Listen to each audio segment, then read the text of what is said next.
신바람 사연 아파트, 오늘의 사연 시작하겠습니다. 안녕하세요. 얼마 전 남편과 갈라선 30대 여자입니다. 매일같이 남의 이야기를 듣기만 하다가 제 이야기를 하려고 하니 어떻게 시작해야 할지 이것도 쉬운 일이 아니네요. 세상엔 정말 쉬운 일이 하나도 없는 것 같아요. 옛말에 10길 물속은 알아도 1길 물속은 모른다더니 정말 그 말이 딱인 것 같습니다. 너희만 잘 살면 바랄 게 없다던 시부모님이셨어요. 그런데 지금 생각해보니 그 말조차 당신 체면치레 하시느라 했던 말이었나 봐요. 그런 줄도 모르고 그런 시부모님이 마인드가 멋져서 결혼을 결심한 제가 멍청이지요. 남편과 저는 술자리에서 만난 사이입니다. 이렇게 말하면 색안경을 끼고 보실까봐 걱정이 되긴 하는데 사실은 사실대로 말씀드릴게요. 저는 술은 못 마시는 편입니다. 제 친구들도 그걸 알아서 저랑 만날 때는 보통 맛집을 가거나 카페를 가는 식으로 일정을 짜지요. 하지만 남편을 처음 알게 된 그날은 피할 수 없는 술 약속이 잡혀 있었습니다. 제 친구 중 한 명이 그토록 가고 싶어 하던 대기업에 입사를 하게 되었거든요. 2년 동안 친구가 얼마나 마음고생을 했는지 제가 옆에서 똑똑히 지켜봤기에 제 마음이 다 찡하더라고요. 그렇게 저를 포함한 4명이 모처럼 기분 좀 내보자며 와인바에 가기로 했네요. 약속 당일 평소보다 수업이 좀 일찍 끝났습니다. 잠깐 서점이라도 들릴까 하다가 퇴근 시간대라 차가 막힐지도 모르겠다 싶어서 어디 다른 데 들리지 않고 바로 약속 장소인 와인바로 향했네요. 하지만 예상보다 차가 막히지 않아서 의도치 않게 제가 1등으로 도착했더라고요. 먼저 바에 들어가 핸드폰을 하면서 친구들을 기다리게 되었지요. 그런데 착각인진 모르겠지만 저쪽에서 누군가 자꾸 저를 힐끔힐끔 쳐다보는 듯한 기분이 들어서 꽤나 불편해지더군요. 결국 나가서 기다리는 게 나을까 생각하고 있는데 친구들이 하나둘씩 도착하기 시작했습니다. 4명이 모두 모인 이후로는 그 남자의 존재는 까맣게 잊고 즐거운 시간을 보냈지요. 그렇게 얼마간의 시간이 지나고 저를 포함한 모두가 어느 정도 기분 좋게 취한 상태로 다른 가게로 자리를 옮기게 되었습니다. 화장실을 다녀온 뒤 칠쓸짐을 챙기면서 자리를 일어나고 있는데 아까 그 남자가 성큼성큼 저희 테이블로 오더라고요. 그러더니 불쑥 자기 핸드폰을 내밀며 제 번호 좀 알려달라 했습니다. 솔직히 그런 경험은 처음이었기에 어떻게 거절해야 할지 모르겠더라고요. 하지만 친구들은 취해서 그런 건지 그냥 줘버리라며 자기들끼리 웃고 떠들고 난리가 났고 정신없는 통에 저도 충동적으로 약간 에라 모르겠다라는 생각과 함께 제 번호를 찍어줬습니다. 그때만 해도 적어도 저는 술자리에서 있을 법한 특별한 경험 정도로만 생각했지 별다른 의미를 부여하거나 그런 건 없었네요. 이후로 한동안 그런 일이 있었다는 사실조차 잊고 지낼 만큼 바쁜 하루하루를 보냈습니다. 저는 입시 전문학원에서 고등부 영어 강사로 일하고 있었고 그 무렵엔 얼마 남지 않은 수능 대비로 정신이 하나도 없었기 때문이지요. 그리고 어느덧 시간은 흘러 수능도 끝난 11월의 어느 날이었습니다. 결과가 어찌됐건 어쨌든 수능이 끝난 후 1, 2주 정도는 강사나 학생 모두에게 그나마 마음이 편한 시기거든요. 그동안 누적된 긴장이 풀리는 때랄까요? 모처럼 한가로운 기분을 만끽하던 그 무렵 남편으로부터 연락이 왔습니다. 진작에 연락하고 싶었는데 고등학생들 영어를 가르친다고 이야기했던 걸 기억하고 있었답니다. 그래서 나름대로 자기 딴에는 제가 덜 바쁠 때 연락하려고 수능이 끝나기만 기다렸다고 하더라고요. 솔직히 갑작스러운 연락이 당황스럽기도 했지만 절 더 당황하게 만든 건 남편의 섬세함이었습니다. 뭐랄까 남편이 저를 쉽게 보거나 한번 찔러볼 요량으로 연락한 건 아니라는 느낌을 받았지요. 그 연락을 계기로 며칠 뒤 저는 남편과 점심 식사를 하게 되었습니다. 어두운 와인바에서 봤던 제 기억 속의 이미지와는 뭔가 다른 분위기였어요. 그때는 뭔가 자신만만한 태도였던 것 같은데 막상 다시 만나보니 쑥스러움을 타는 것도 같았고 잘생긴 얼굴은 아니었지만 호감 가는 인상이었달까요? 이후로 저희는 식사를 핑계로 커피를 핑계로 몇 차례 더 만남을 가졌습니다. 그리고 얼마 지나지 않아 진지한 관계가 되었고요. 저는 스타 강사는 아니었어도 몇 년간 벌어들인 돈을 기준으로 대략 세후 월 600 이상 벌고 있었습니다. 저는 학원 근처 오피스텔에서 혼자 자취생활을 하고 있었는데 이 오피스텔은 제 소유였고 지역이 경기이긴 했지만 제 명의로 된 작은 아파트도 한 채 가지고 있었지요. 이 외에도 주식이라던가 적금 등 또래에 비해서는 비교적 경제적으로 여유가 있는 상황이었어요. 남편의 경우 중소기업을 다니고 있었지만 복지나 연봉 등 처우가 꽤나 좋은 곳이라 했습니다. 특히나 소위 나랏일에 수주를 많이 받는 회사라서 잘릴 일은 없다고 하더라고요. 하지만 결혼 준비를 하면서 좀 더 자세한 이야기를 듣게 되었네요. 남편은 공식적으로는 하루에 8시간을 일하는 걸로 되어 있었지만 돈 못 받는 야근을 걸핏하면 했으니 아무리 대충 계산해도 하루에 최소한 한두 시간은 무료 봉사를 하고 있는 셈이었어요. 연봉은 4천 정도였는데 이것도 세금부터 시작해 차 떼고 포 떼고 하면 뭐 실수령은 한 달에 300도 안 되더라니까요. 시댁의 상황도 그렇게 좋기만 한 것은 아니었습니다. 몇 년 전까지 동네에서 작은 가게를 운영하셨다는 시부모님께서는 이후로는 딱히 정해진 일을 하고 계시지는 않으셨고요. 그나마 당신들 소유의 아파트 한 채가 있었고 나라에서 나오는 연금으로 생활을 하고 계신 상황이었습니다. 남편이 매달 20-30만 원의 용돈도 드리고 있었고요. 그러니까 두 분이 먹고 사시는데 크게 무리는 없으셨지만 결혼할 아들한테 한미천 해주실 여유는 없으신 뭐 그런 상황이었지요. 하지만 그럼에도 불구하고 제가 남편과 결혼을 결심한 건 남편의 성품과 시부모님의 약속이 있었기 때문이었습니다. 특히 시부모님의 약속이 컸는데요. 시부모님께선 당신들이 해줄 게 없는 만큼 저에게 바라는 것이 하나도 없다고 하셨습니다. 합가 같은 것도 신경 쓰지 말랍니다. 당신들이 오히려 불편해서 싫다고 그냥 남편하고 저 둘만 잘 살면 된다고 말씀해 주셨어요. 솔직히 주변에 결혼한 친구들을 만나면 다 시부모님이 힘들게 한다, 부담스럽다며 하소연하기가 일쑤던데 그에 비하면 저희 시부모님은 소위 게임분들 같았지요. 친구들도 제 이야기를 듣고는 진짜 그런 시부모님들이 존재하냐며 저더러 진짜 대박이라고 부러워했고요. 하지만 식을 올리고 3개월이나 지났을까 생각지도 못한 정말 어이없는 상황을 맞닥뜨렸습니다. 진짜 외동아들인 남편이랑 결혼할 때 이런 문제가 생길 거라곤 상상도 못했네요. 한 사람의 잘못이라고 콕 집어 말하기는 어렵지만 그래도 굳이 지목을 하자면 모든 문제의 원인은 어머님이셨습니다. 맏며느리셨던 시어머니께서는 남편의 외가친가 할 것 없이 모든 일을 통솔하려 드셨습니다. 어머님 본인이 그렇게 사시는 거야 뭐 솔직히 제가 상관할 바는 아니었지요. 문제는 당신이 지키지 못할 약속을 하시고는 그 책임을 저희한테 미루기 일쑤셨습니다. 어머님의 그런 성격을 알아차리게 된 건 저희의 출국날이었습니다. 사실 남편과 저는 결혼한 지 3개월이 될 때까지도 신혼여행을 떠나지 못하고 있었는데 거기엔 그럴 만한 사정이 있었지요. 조금 설명을 드리자면 회사를 다니는 남편과 달리 저는 수업을 하는 강사다 보니까 업무 일정이 학생들 학기를 기준으로 돌아갑니다. 게다가 양쪽 집안 어른들 모두 결혼식은 나를 받아서 하는 게 좋겠다 하셨기에 여러모로 결혼 날짜 정하는 것부터가 일이었어요. 덕분에 결혼식을 올리자마자 떠나는 다른 부부들과 달리 저희는 신혼여행을 바로 가지 못했고 그나마 다들 휴가를 떠나는 여름방학만 오길 기다리고 있었던 거예요. 아무튼 그날은 곧 비행기를 타러 가야 했기에 정신이 하나도 없었습니다. 그런 와중에 어머님께 전화가 걸려왔고요. 저는 당연히 저희 잘 다녀오라고 연락을 하신 줄 알았어요. 그런데 어머님께선 뜬금없이 저희 신혼집 비밀번호를 물어보셨습니다. 제가 집에 아무도 없을 텐데 그걸 왜 물어보시냐고 여쭤봤습니다.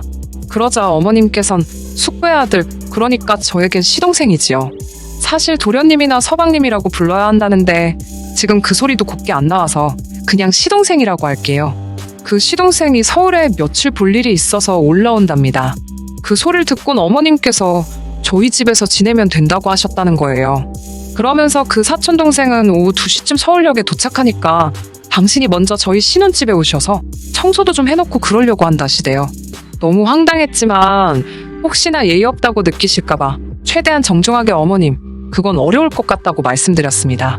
아무리 사정이 그래도 주인 없는 집에 어머님이나 시동생이 오는 건 불편해서 싫다고요. 게다가 신혼집이라서 솔직히 이 정도 말씀드리면 아차 싶어서라도 이해하실 줄 알았거든요. 하지만 어머님께서는 아직 시동생이 회사도 안 다니고 돈도 많이 없을 텐데 너무 인색하게 굴지 말고 이번 한 번만 쓰게 해주랍니다. 어머님이 도통 물러나실 것 같지도 않고 도저히 안 되겠다 싶어서 남편에게 좀 받아보라고 전화기를 넘겼습니다. 어머님께서 뭐라고 말씀을 하시는지 남편은 말없이 듣고만 있으면서 네 거리기만 하는데 불길한 느낌이 들더라고요. 그리고 한 5분 정도 지났을까요? 남편이 전화를 저에게 다시 돌려주는데 도통 남편의 표정을 읽을 수가 없었습니다. 가타부타 말도 없고 답답해서 안 된다고 확실히 말씀드렸냐고 물었어요. 그러자 남편이 그냥 비밀번호 알려드렸다는 거예요. 제가 미쳤냐고 제정신이냐고 소리를 질렀습니다. 그러자 남편이 그 시동생은 얌전한 애라면서 괜찮을 거랍니다. 시동생이 얌전하고 나발이고 그게 문제가 아니잖아요. 저는 웃기지도 않다고 한마디 내뱉었습니다. 그리고는 보란듯이 씩씩거리며 바로 현관 비밀번호를 바꿔버렸습니다. 남편이 어이없다는 듯 저를 쳐다보더니 뭐 하자는 거냐고 뭘로 바꿨냐고 물어보더라고요. 바로 말해줄 것 같으면 내가 애시당초 바꿨겠냐고 쏴붙이곤 신혼여행 다녀와서 알려주겠다고 했어요. 어머님 헛걸음하시게 하기 싫으면 당신이 전화해서 오지 마시라고 하라고요. 남편은 서운하다면서도 딱히 방법이 없겠다 싶었는지 어머님께 전화를 걸더군요. 남편 핸드폰이 안 좋은 건지 어머님 목청이 좋으신 건지 어머님이 뭐라고 악을 쓰시는지 다 들렸습니다. 쌍욕은 아니었지만 저에 대해 괘씸해하셨지요. 그까짓 집이 달키라냐. 가족끼리 별것도 아닌 걸로 마음 상하게 왜 그러냐. 애가 잠만 잔다는데 네 숙부가 들으면 얼마나 서운해하겠냐. 무엇보다 당신 꼴이 얼마나 우스워지겠냐며. 결국 그 일로 남편은 남편대로 저는 저대로 마음이 상해서 비행기에 올라야만 했어요. 하지만 그게 끝이 아니었습니다. 공항에서 수속을 마치고 비행기에 탑승하려는데 오피스텔 건물 관리인 아저씨로부터 전화가 걸려왔어요. 평소에 관리인 아저씨께서 직접 전화를 하시는 일은 거의 없으니까 무슨 일이라도 생겼나 싶어 급하게 전화를 받았지요. 전화 내용은 어처구니가 없었습니다.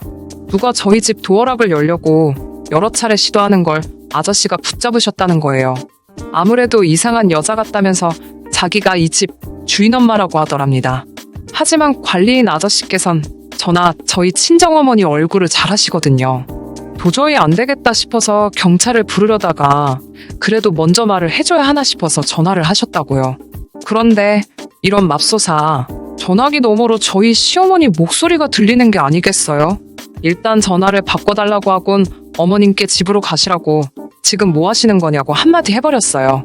그리고는 아저씨껜 죄송하다고 저희 어머님이라고 말씀드렸네요. 남편은 자기 어머니가 얼마나 쪽팔리셨겠냐며 그냥 그깟 비밀번호 좀 알려드리지 너무하답니다. 제가 남편에게 한마디만 더 하라고 그러면 신혼여행이고 뭐고 가만 안 있겠다고 엄포를 놨어요.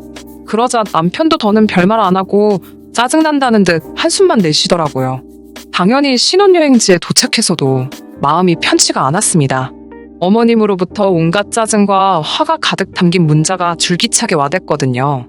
어떻게 며느리가 시애미 얼굴에 똥칠을 할 수가 있냐? 왜 내가 내 아들 집에도 못 들어가고 이런 서름을 겪어야 하냐? 아니, 무슨 아들 집이래요? 제 집에 남편이 들여온 거라곤 식탁하고 침대밖에 없는데 말이지요. 솔직히 만약에 남편이라도 나서서 어떻게 분위기 좀 좋게 해보려고 노력하는 흉내라도 내줬다면요. 저도 어머님 문자 그냥 못 본 채 하고 기분 좀 풀어보려고 했을 겁니다. 그런데 남편까지 옆에서 툴툴거리니 내가 지금 이게 뭐 하는 건가 싶더라고요. 그러다 친정어머니께 전화가 왔고 답답한 전 이런저런 일이 있었다고 털어놓았습니다. 친정어머니께선 잠깐 동안 말이 없으셨어요. 그러더니 뭐 그런 경우가 다 있냐면서 저더러 대처를 잘했다고 하시더라고요. 하지만 남편하고는 너무 오래 그러지 말라면서 아마 저희 남편도 자기 어머니가 지나치셨다는 걸 알고는 있을 거라고 그런데 괜히 자존심 세우느라 심통 부리는 걸 테니까 저더러 한번 봐주랍니다. 남자는 원래 단순하다면서요. 저희 어머니께서 항상 하시는 말씀이 미워하는 것도 힘이 드는 일이라면서 그 힘을 다른 곳에 쓰라고 하시거든요. 이번에도 뭐 비슷한 맥락이었지요. 저는 그래 마음 넓은 내가 이해하자 그렇게 마음을 먹고 남편에게 먼저 화해의 제스처를 취했습니다. 그래 남편은 아들 입장에서 어떻게 해야 할지 몰랐을 거야 라고 스스로를 이해시키려고 노력했지요. 남편도 제가 그렇게 나와주기를 기다렸는지 못 이기는 척 말문을 열었습니다. 하지만 신혼여행 3일째가 되는 날이었어요. 어머님께서 문자를 해오셨는데 한숨이 저절로 나오더군요. 무슨 말 같지도 않은 선물 목록을 적어 보내신 거예요. 저희가 하와이에 있었는데 하와이에서는 명품이 저렴하다고 들으셨다면서 남편 외갓친과 할 것 없이 친척분들께 드릴 거니까 센스껏 명품으로 선물을 사오라는 거예요. 사촌 동생들은 성별에 맞춰서 지갑이나 운동화, 그리고 어른들은 성별에 맞춰 넥타이와 스카프라나. 그 인원수가 자그만치 14명이었습니다. 황당해서 남편에게 어머님이 지금 이렇게 보내셨다며 어머님이 지금 무슨 생각을 하고 계신지 모르겠다 했습니다. 그러자 남편이 말하기를 사실 어머님께서 자기가 결혼할 때 며느리 될 애한테 이 정도는 받으실 거라며 미리 친척들한테 자랑을 해두셨더랍니다. 그런데 제가 집을 해가니까 예단을 안 해간다고 해서 어머님이 많이 당황하셨다는 거예요. 아들 장가 가는데 돈 한 푼 안 보태주셨으면서 어떻게 그런 허풍을 치셨지라고 혼잣말처럼 중얼거리니 남편이 저더러 너도 솔직히 빈손으로 시집 오지 않았냐입니다. 집도 원래 네가 살던 집이지 자기 때문에 산 거 아니지 않냐고요. 차도 제가 원래 타던 차지 자기를 위해서 뽑은 것도 아닌데 솔직히 자기랑 결혼하다고 해서 새로 장만한 게 없는데 왜 예단을 생략해야 하는 건지 남자인 자기가 봐도 이해가 안 된다나요. 그러면서 어머님 입장에선 아들이라곤 자기 하나뿐인데 며느리가 예단도 안 해오니 얼마나 창피하셨겠냐입니다. 이참에 어머님 기도 살려드리고 예단 가지고 뒷말 안 나오게 사오라는 대로 쫙 사가재요. 그리고 어머님 백도 하나 사잡니다.